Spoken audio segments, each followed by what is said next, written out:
dos filhos dos profetas, clamou a Eliseu, dizendo: meu marido, teu servo, morreu, e tu sabes que o teu servo temia o Senhor.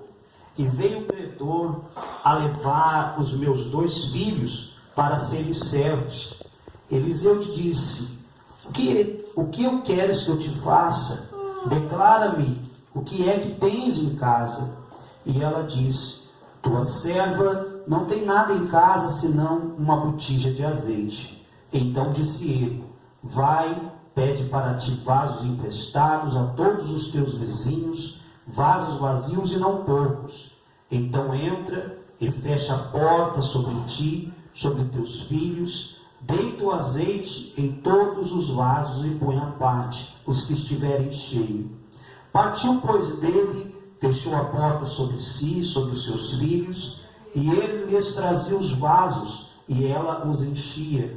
E sucedeu que, cheios que foram os vasos, disse o seu filho: trazei-me ainda um vaso. Porém ele lhe disse: não há mais vaso nenhum. Então o azeite parou. Então veio ela e fez saber o homem de Deus, e disse ele: vai, vende o azeite, paga a tua dívida, e tu e teus filhos vivei do resto.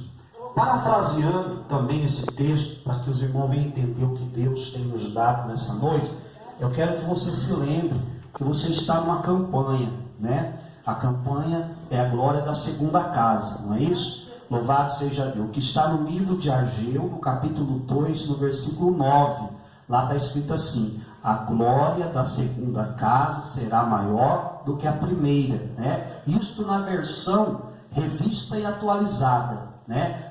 Na versão revista e corrigida da nossa Bíblia está escrito: a glória da última casa será maior do que a primeira, né? Mas esse é um caso de interpretação somente, amém? Podeis nos assentar nesta noite para a glória do Senhor nosso Deus. Meus irmãos, eu sempre questionava, e a gente gosta muito de ler a Bíblia, estudar a palavra de Deus. Eu sempre questionava com Deus por que a glória da segunda casa seria maior do que a primeira. E eu passei a estudar, tentar conhecer, né, ali o que estava por detrás daquilo que Deus estava nos falando. E eu descobri, irmãos, que o templo de Salomão, a primeira casa, ela foi construída com ouro, foi construída com prata, foi construída, aleluia, com tudo de melhor que se existia na terra na época. Até porque Salomão vivia em tempo de paz, ele não teve guerra. Durante todo o seu reinado, você não vai encontrar Salomão tendo problema nenhum com nenhum dos seus vizinhos. Pelo contrário, as pessoas se aproximavam de Salomão devido à sua sabedoria, o seu conhecimento, se aproximavam dele para entender como Deus abençoava tremendamente a vida dele. Louvado seja Deus. A Bíblia nos fala, irmão, que foram necessários, aleluia, 150 mil homens para construir o templo em 7 anos. Louvado seja Deus. E o templo era tão lindo, tão belo, que ele se tornou uma das 7 maravilhas da terra daquela época. Muitas pessoas vinham de longe para conhecer o templo de Salomão. Aleluia. Mas a Bíblia também nos diz, irmãos, que na época de Jeremias, do profeta Jeremias, Jerusalém foi invadida pelo rei Nabucodonosor, aonde o rei Nabucodonosor veio e destruiu todo aquele templo. Aquele templo ficou em ruína, aquele templo ficou destruído.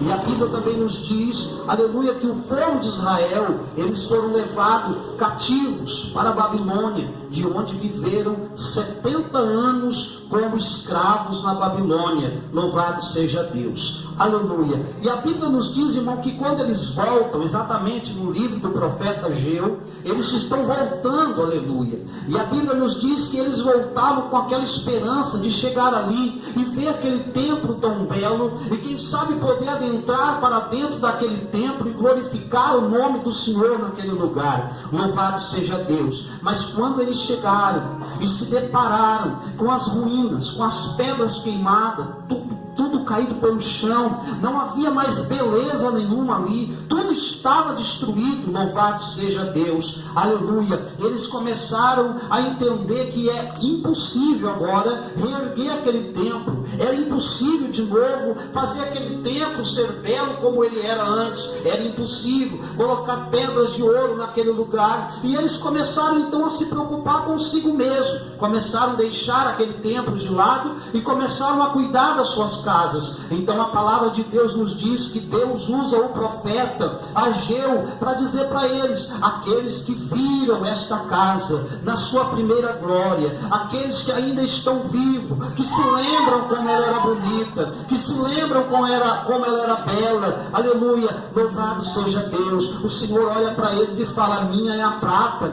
meu é o ouro, e a glória desta segunda casa será maior do que a primeira. Louvado seja Deus. Talvez aqueles homens perguntassem assim: como assim? Como esta casa pode ser mais bela do que a outra, se nem condição nós temos de fazer ela? É aqui que entra, irmão, o mistério de Deus. Por isso eu li esse texto aqui. Por isso eu li esse texto, irmão Diácono. Porque aqui nós vamos encontrar a resposta para concluir as duas palavras em uma. A Bíblia nos fala de uma mulher, escute, de uma mulher, e ela tem um marido, ela tem 2 filhos, ela tem uma casa abençoada, irmã Ivone, ela tem alegria na sua casa.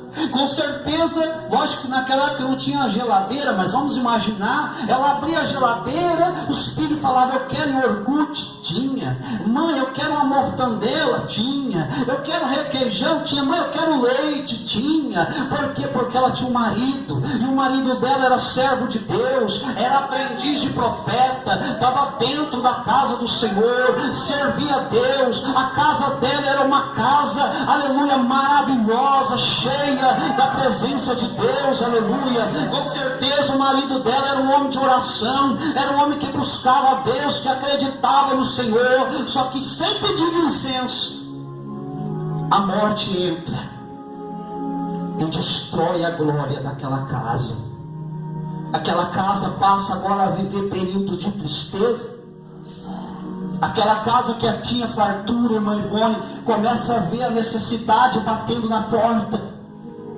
Aquela casa que vivia em paz agora começa a derramar lágrimas, porque a perda começou a fazer parte daquela família.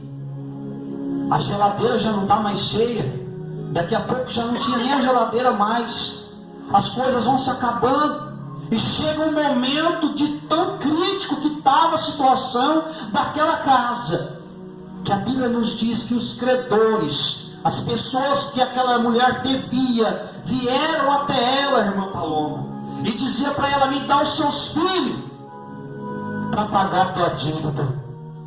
Foi bem nesta hora, aleluia, que essa mulher entra em desespero. Só que tem 2 tipos de desespero, irmão. Tem o desespero que nos leva para a vitória, e tem o desespero que nos leva para a derrota. O desespero que nos leva para a derrota foi o que aconteceu com Judas Iscariote, né? Ficou desesperado, passou a corda no pescoço e perdeu a salvação. Louvado seja Deus. Mas o desespero dessa mulher aqui foi para o bem, porque ela pensou assim: eu vou buscar ajuda em Deus. Só Deus pode fazer, aleluia. Só Deus pode fazer, aleluia, louvado seja Deus. A primeira casa, irmão, grave isso: a primeira casa quem faz é o homem, a segunda casa só Deus pode fazer. A primeira casa se ergue com esforço, aleluia. A segunda casa se ergue com obediência. A Bíblia nos diz, aleluia, louvado seja Deus, que essa mulher, ela vai procurar um homem de Deus, mas ela não vai procurar qualquer homem de Deus, não. Ela vai procurar o profeta profeta é Eliseu, aleluia. Não é qualquer um, irmão, porque hoje é homem de Deus, a pastora sabe disso, a missionária, aleluia, homem de Deus, mulher de Deus, todo mundo fala que é, todo mundo fala que Deus está falando com ele, todo mundo fala que é usado por Deus, todo mundo, é só que você, para saber se o homem de Deus e a mulher é de Deus, irmão, você tem que olhar para ver se tem fruto, porque se tiver fruto, é homem de Deus, se tiver fruto, é mulher de Deus, aleluia. Falar que é, todo mundo fala, eu quero vencer, aleluia, louvado seja o nome do Senhor.